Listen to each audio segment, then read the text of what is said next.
नमस्कार दोस्तों, voice with Kushwaha channel पर आपका स्वागत है। और आज की कहानी है मंगलसूत्र। आज जागृति की ऐसी बातें सुनकर आस्था अचानक से घबरा कर गिर पड़ी। उसका दिल इतनी जोरों से धड़क रहा था मानो निकल कर बाहर ही आ जाएगा। आखिर उसके साथ ही ऐसा क्यों होता है कि उसके हर अच्छे काम में बुराई निकाली जाती है। जागृति के कहे शब्द उसके दिलो दिमाग पर प्रहार करते से लग रहे थे।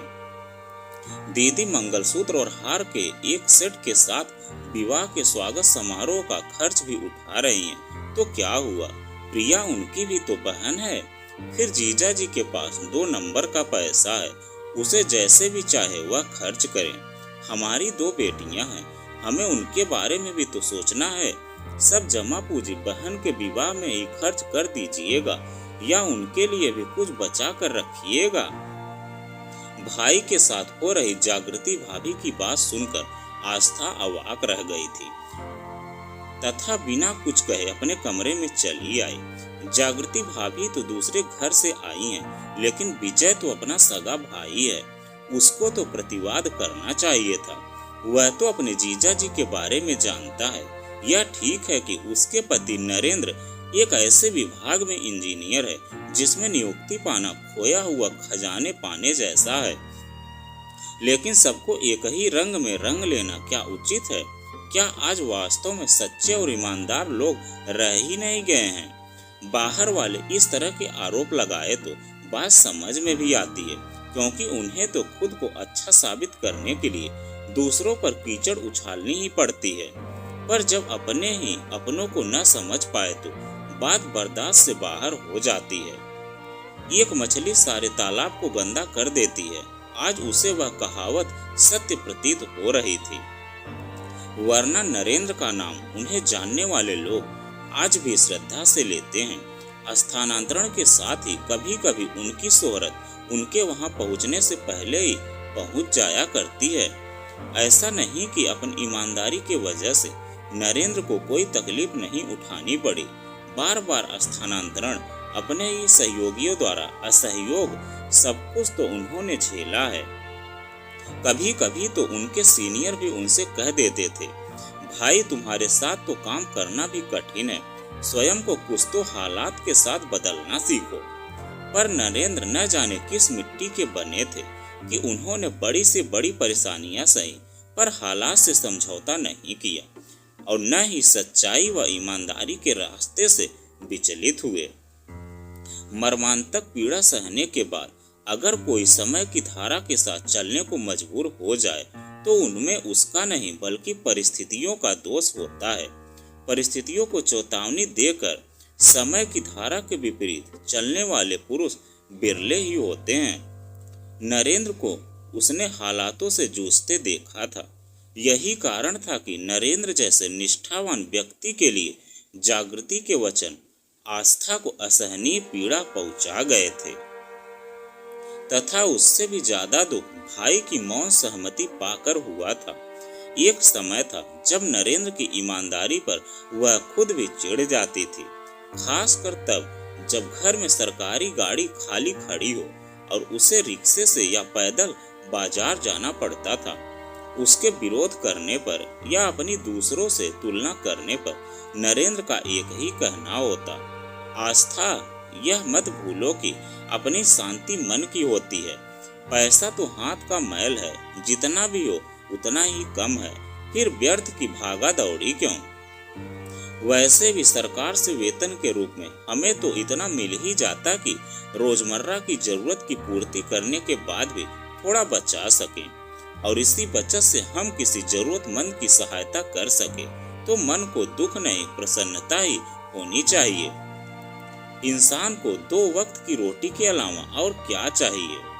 नरेंद्र की बातें आस्था को सदा ही आदर्शवाद से प्रेरित लगती रही थी। भला अपनी खून पसीने की कमाई को दूसरे पर लुटाने की क्या जरूरत है, खासकर तब जब वह सहयोगियों की पत्नियों को गहने और कीमती कपड़ों से लदे फने देखती थी और किटी पार्टियों में काजू बादाम के साथ शीतल पेय परोसते समय उसकी ओर लक्ष्य कर व्यंग्यात्मक मुस्कान फेंकती। बाद में आस्था को लगने लगा था कि ऐसी स्त्रियां गलत और सही में भेद नहीं कर पाती हैं। शायद वे यह भी नहीं समझ पाती कि उनका यह दिखावा उस काली कमाई से है जिसे देखना भी भले लोग पाप समझते हैं। आस्था के संस्कारी मन ने सदा नरेंद्र की इस ईमानदारी की दाद दी है। अचानक उसे वह घटना याद आ गई जब नरेंद्र के विभाग के ही एक अधिकारी के घर पर छापा पड़ा और तब लाखों रुपए कैश और ज्वेलरी मिलने पर उनकी जो फजीहत हुई, उसे देखने के बाद तो उसे भी लगने लगा कि ऐसी आपाधापी किस काम की, जिससे कि बाद में किसी को मुंह दिखाने के काबिल ही न रहे। आश्चर्य तो उसे तब हुआ जब उस अधिकारी के बहुत करीबी दोस्त जो वफादारी का दम भरते थे, उस घटना के बाद उससे कन्नी काटने लगे। शायद उन्हें लगने लगा था कि कहीं उसके साथ वह भी लपेटे में न आ जाए। उस समय उसकी पत्नी को अकेले ही उनकी जमानत के लिए भागदौड़ करते देखकर यही लगा था कि बुरे काम का नतीजा भी अंततः बुरा ही होता है। आज जागृति की बातें आस्था को बेहद व्यथित कर गई। आज उसे इस दुख का बात का था कि बाहर वाले तो बाहर वाले, अपने घर वाले ही नरेंद्र की ईमानदारी पर शक कर रहे हैं, जिनकी जब तक वह सहायता करते रहे हैं। दूसरों से इंसान लड़ भी ले, पर जब अपने ही कीचड़ उछालने लगे तो इंसान जाए भी तो कहाँ जाए। वह तो अच्छा हुआ कि नरेंद्र उसके साथ नहीं आए, वरना उनके कानों में जागृति के शब्द पड़ते तो आस्था तो नहीं आ रही थी। अनायास ही अतीत उसके सामने चलचित्र की भांति गुजरने लगा। पिताजी एक सरकारी स्कूल में अध्यापक थे। अपनी पढ़ाई की कला के कारण वह स्कूल के सभी विद्यार्थियों में लोकप्रिय थे। वह शिक्षा को समाज उत्थान का जरिया मानते थे। यही कारण था कि उन्होंने कभी ट्यूशन नहीं ली, पर अपने छात्रों की समस्याओं के लिए उनका द्वार हमेशा खुला रहता था। नरेंद्र भी उनके ही स्कूल में पढ़ते थे। पढ़ने में तेज तथा धीर गंभीर और अन्य छात्रों से अलग पढ़ाई में ही लगे रहते थे। पिताजी का स्नेह पाकर वह कभी कभी अपनी समस्याओं के लिए हमारे घर आया करते थे। न जाने क्यों नरेंद्र का धीर गंभीर स्वभाव माँ को बेहद भाता था। कभी कभी वह हम भाई बहनों को उनका उदाहरण भी देती थी। एक बार पिताजी घर पर नहीं थे। माँ ने उनके परिवार के बारे में पूछ लिया। माँ की सहानुभूति पाकर उनके मन का लावा फूट फूट कर बह निकला। पता चला कि उनकी माँ सौतेली हैं तथा पिताजी अपने व्यवसाय में इतने व्यस्त रहते हैं कि बच्चों की ओर ध्यान ही नहीं दे पाते। सौतेली माँ से उनके 2 भाई थे। उनकी माँ को शायद यह डर था कि उनके कारण उसके पुत्रों को पिता की संपत्ति से पूरा हिस्सा नहीं मिल पाएगा। नरेंद्र की आपबीती सुनकर माँ द्रवित हो उठी थी। उसके बाद वह अक्सर ही घर आने लगे। नरेंद्र के बाल मन पर माँ की कही बातें इतनी बुरी तरह से बैठ गई थी कि वह अनजाने ही अपना बचपना खो बैठे तथा उन्होंने अपना पूरा ध्यान पढ़ाई पर केंद्रित कर लिया, जिससे कुछ बनकर अपने व्यर्थ को आए जीवन को नया मकसद दे सके। पिताजी के रूप में नरेंद्र को न केवल गुरु वरन अभिभावक एवं संरक्षक भी मिल गया था। अतः जब तक अपनी समस्याओं को लेकर नरेंद्र पिताजी के पास आने लगे थे और पिताजी के द्वारा मार्गदर्शन पाकर उनका खोया आत्मविश्वास लौटने लगा था। नरेंद्र के बार बार घर आने से हम दोनों में मित्रता हो गई। समय पंख लगाकर उड़ता रहा और समय के साथ ही हमारी मित्रता बढ़ती चली गई। नरेंद्र का परिश्रम रंग लाया। प्रथम प्रयास में ही उसका कानपुर इंजीनियरिंग कॉलेज में चयन हो गया और वह वहां चले गए। नरेंद्र के जाने के बाद मुझे महसूस हुआ कि मेरे मन में उन्होंने ऐसी जगह बना ली है जहां से उन्हें निकाल पाना असंभव है। पिताजी को भी मेरी मनोस्थिति का आभास हो चला था, किंतु वह नरेंद्र पर दबाव डालकर कोई फैसला नहीं करवाना चाहते थे और यही मत मेरा भी था। कानपुर पहुंचकर नरेंद्र ने एक छोटा सा पत्र पिताजी को लिखा था, जिसमें अपनी पढ़ाई के जिक्र के साथ घर भर की कुशल क्षेम पूछी थी, पर पत्र में कहीं भी मेरा कोई जिक्र नहीं था। इसके बाद भी जो पत्र आते मैं ध्यान से पढ़ती, पर हर बार मुझे निराशा ही मिलती। मैंने नरेंद्र का यह रुख देखकर अपना ध्यान पढ़ाई में लगा लिया तथा नरेंद्र को भूलने का प्रयत्न करने लगी। दिन बीतने के साथ यादें भी धुंधले पड़ने लगी थी। मैंने भी धुंध हटाने का प्रयत्न न कर पढ़ाई में दिल लगा लिया। हायर सेकेंडरी करने के बाद मैं इंटीरियर डेकोरेशन का कोर्स करने लगी थी। एक दिन मैं कॉलेज से लौटी तो एक लिफाफा छोटी बहन प्रिया ने मुझे दिया। पत्र पर जानी पहचानी लिखावट देखकर मैं चौंक उठी। धड़कते दिल से लिफाफा खोला। उसमें लिखा था, आस्था इतने सालों बाद मेरा पत्र पाकर आश्चर्य कर रही होगी, पर फिर भी आशा करता हूँ कि मेरी बेरुखी को तुम अन्यथा नहीं लोगे। यद्यप हमने कभी अपने प्रेम का इजहार नहीं किया, पर हमारे दिलों में एक दूसरे की चाहत की जो लौ जली थी, उससे मैं अनजान नहीं था। मुझे अपने प्यार पर विश्वास था, पर समय का इंतजार कर रहा था। आज वह समय आ गया है। तुम सोच रही होगी कि अगर मैं वास्तव में तुमसे प्यार करता था तो इतने सालों तक तुम्हें पत्र क्यों नहीं लिखा। तुम्हारा सोचना सच है, पर उन दिनों मैं इन सब बातों से हटकर अपना पूरा ध्यान पढ़ाई में लगाना चाहता था। मैं तुम्हारे योग्य बनकर ही तुम्हारे साथ आगे बढ़ना चाहता था। अब मेरी पढ़ाई समाप्त हो गई है तथा मुझे अच्छी नौकरी भी मिल गई है।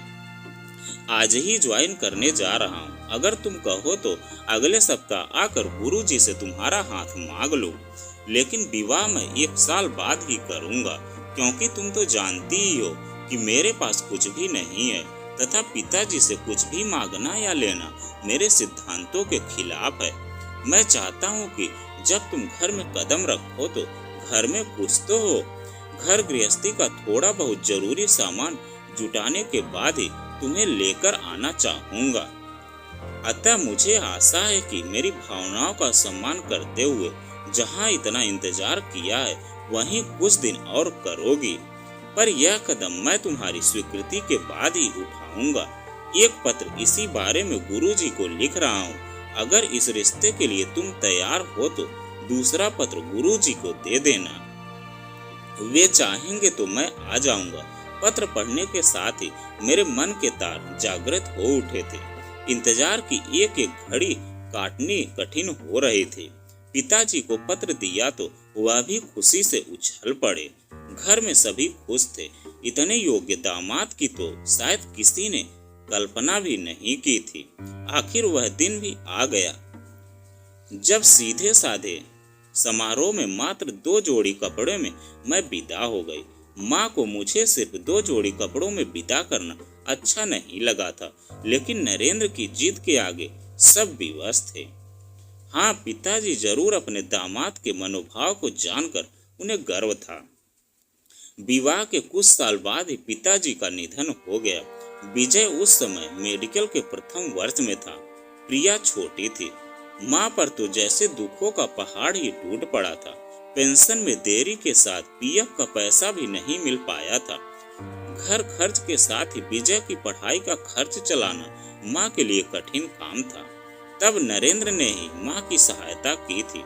नरेंद्र से सहायता लेने पर माँ झिझकती तो नरेंद्र कहते, माँ जी, क्या मैं आपका बेटा नहीं हूँ? जब विजय आपके लिए करेगा तो क्या आपको बुरा लगेगा? यद्यपि माँ ने पिताजी का पैसा मिलने पर जब तब मांगी रकम को लौटाया भी था, पर नरेंद्र को उनका ऐसे लौटाना अच्छा नहीं लगा था। उनका कहना था कि ऐसी सहायता से क्या लाभ जिसका हम प्रतिदान चाहें। अतः जब जब भी ऐसा हुआ, मैं माँ के द्वारा लौटाई राशि को बैंक में प्रिया के नाम से जमा करती गई। यह सुझाव भी नरेंद्र का ही था। प्रिया उसके विवाह के समय केवल 8 वर्ष की थी। नरेंद्र ने उसे गोद में खिलाया था। वह उसे अपनी बेटी मानते थे। इसलिए प्रिया के प्रति अपने कर्तव्यों की पूर्ति करना चाहते थे और साथ ही माँ का भार कम करने में अपना योगदान देकर उनकी मदद के साथ गुरु जी के प्रति अपनी श्रद्धा को बनाए रखना चाहते थे। वैसे भी हमारे 2 पुत्र ही हैं, पुत्री की चाह दिल में ही रह गई थी। शायद ऐसा करके नरेंद्र प्रिया के विवाह में बेटी न होने के अपने अरमान को पूरा करना चाहते थे। माँ की लौटाई रकम से मैंने प्रिया के लिए मंगलसूत्र के साथ हार का एक सेट भी खरीदा था, मगर स्वागत समारोह का खर्चा नरेंद्र प्रिया को अपनी बेटी मानने के कारण कर रहे हैं। पर यह बात मैं किस किस को समझाऊं? आज विजय के मौन और जागृति की बातों ने आस्था को बहुत पीड़ा पहुंचाई थी। कितना बड़ा आरोप लगाया है उसने नरेंद्र की ईमानदारी पर। सुनियोजित बचत के कारण जिस धन से आज वह बहन के विवाह में सहायता कर पा रही है उसे 2 नंबर का धन कह दिया। वैसे भी 25 साल की नौकरी में क्या इतना भी नहीं बचा सकते कि कुछ गहनों के साथ एक स्वागत समारोह का खर्चा उठा सके? इससे 2 नंबर के पैसे की बात कहाँ आ गई? क्या इंसानी रिश्तों का, भावनाओं का कोई महत्व नहीं रह गया है? निस्वार्थ में लोग इतने अंधे क्यों होते जा रहे हैं कि खुद को सही साबित करने के प्रयास में दूसरों को कटघरे में खड़ा करने में भी उन्हें हिचक नहीं होती। उसका मन किया कि जाकर जागृति की बात का प्रतिवाद करे, लेकिन जागृति के मन में जो संदेह का कीड़ा बुलबुला रहा है वह क्या उसके प्रतिरोध करने भर से दूर हो जाएगा? नहीं नहीं, वह अपनी तरफ से कोई सफाई पेश नहीं करेगी। यदि इंसान सही है और निस्वार्थ भाव से कर्म में लगा है तो देर सवेर सच्चाई दुनिया के सामने आ ही जाएगी। अचानक आस्था ने एक निर्णय लिया कि प्रिया के विवाह के बाद वह इस घर से नाता तोड़ लेगी जहां उसे तथा उसके पति को मान सम्मान नहीं मिलता। वहां आने से क्या लाभ? उसने बड़ी बहन का कर्तव्य निभा दिया है, भाई पहले ही स्थापित हो चुका है तथा 2 दिन बाद छोटी बहन भी नए जीवन में प्रवेश कर जाएगी। अब उसकी या उसकी सहायता की किसी को क्या जरूरत? लेकिन क्या जब तक माँ है, भाई है, उसका ही घर से रिश्ता टूट सकता है? अंतर्मन ने उसे झकझोरा। आखिर वह दिन भी आ गया जब प्रिया को दूसरी दुनिया में कदम रखना था, वह भी ऐसे व्यक्ति के साथ जिसको वह पहले से जानती तक नहीं है। जयमाला के बाद प्रिया और समीर समस्त स्नेहजनों से शुभकामनाएं स्वीकार कर रहे थे। समस्त परिवार उन दोनों के साथ सामूहिक फोटोग्राफ के लिए मंच पर जमा हुआ था। तभी समीर के पिताजी ने एक सज्जन को समीर के चाचा के रूप में नरेंद्र से परिचय करवाया तो वह एकाएक चौंक कर उठ कहे, नरेंद्र साहब, आपकी ईमानदारी के चर्चे तो पूरे विभाग में मशहूर है। आज आपसे मिलने का भी अवसर प्राप्त हो गया। मुझे खुशी है कि ऐसे परिवार की बेटी हमारे परिवार की शोभा बनने जा रही है। समीर के चाचा जो नरेंद्र के विभाग में ही पदाधिकारी थे, उन्होंने यह बात इतनी गर्मजोशी के साथ कही कि अनायास ही मंच पर मौजूद सभी की नजर नरेंद्र की ओर उठ गई। एकाएक आस्था के चेहरे पर चमक आ गई। उसने मुड़कर जागृति की ओर देखा तो उसे विजय की ओर देखते हुए पाया। उसकी निगाहों में क्षमा का भाव था या कुछ और, वह समझ नहीं पाए, लेकिन उन सज्जन के इतना कहने भर से ही उसके दिलो दिमाग पर से पिछले कुछ दिनों से रखा बोझ हट गया। सुखद आश्चर्य तो उसे इस बात का था कि एक अजनबी ने पल भर में ही उसके दिल के उस दंश को कम कर दिया जिसे उसके अपनों ने दिया था। आखिर सच्चाई सामने आ ही गई। ऐसा तो एक दिन होना ही था, पर इतनी जल्दी और ऐसे होगा आस्था ने स्वप्न में भी नहीं सोचा था। वास्तव में जीवन के नैतिक मूल्यों में कभी बदलाव नहीं होता। वह हर काल, परिस्थिति और समाज में हमेशा एक से ही रहते हैं और रहेंगे। यह बात अलग है कि मानव निस्वार्थ के लिए मूल्यों को तोड़ता और मरोड़ता रहता है। खुशी तो उसे इस बात की थी कि आज भी हमारे समाज में ईमानदारी जिंदा है और शर्म की वजह से जागृति सिर नीचा करके वहां से चली गई। तो दोस्तों, यह कहानी आपको कैसी लगी कमेंट में लिखकर जरूर बताइएगा। अगर आप हमारे चैनल पर नए हैं तो प्लीज़ चैनल को सब्सक्राइब कीजिएगा और वीडियो को एक लाइक कीजिएगा। तो चलिए मिलते हैं एक नई कहानी के साथ में एक नए वीडियो में। कहानी सुनने के लिए आपका बहुत बहुत धन्यवाद।